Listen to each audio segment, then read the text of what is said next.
suspects in that disrupted terror plot overseas are Pakistani Muslims, and when the world points fingers after such a plot, members of the Muslim community become uneasy. CBS 2's John Duncanson reports on a Chicago neighborhood where there is fear of backlash.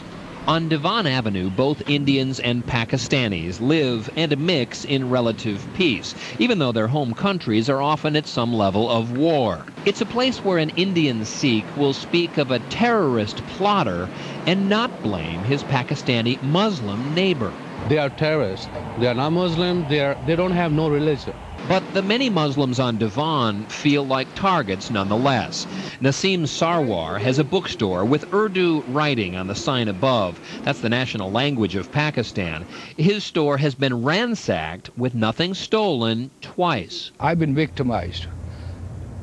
It happened. How so? 2 times my store has been broken. Christopher Helt is an adjunct professor of immigration studies at Loyola. He also runs a law office on Devon and has defended Muslim men rounded up by authorities after 9/11 just because they were Muslim. You're under suspicion if you're Muslim, and that's really unfair. It's unfortunate and unfair. For Ahmed Rehab of the Council on American Islamic Relations, every terror incident or warning has its predictable outcome for 400,000 Chicagoland Muslims. Every time something like this happens and breaks out in the news, our community is definitely targeted for bigotry, discrimination, and so the backlash is very real. Back on Devon Street, life goes on with a South Asian flavor, the Indians and the Pakistanis.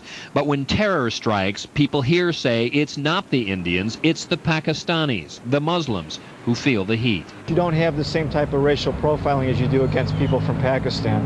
It's again, another unfortunate circumstance, and a lot of it's just based on ignorance.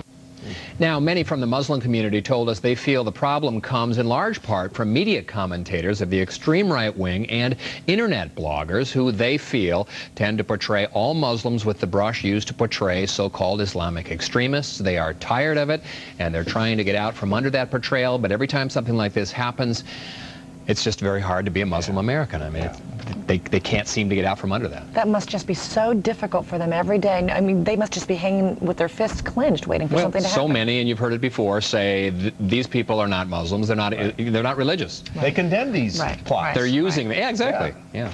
Well, let's hope that other people take notice of that and don't take it out on them. Thank you much, John.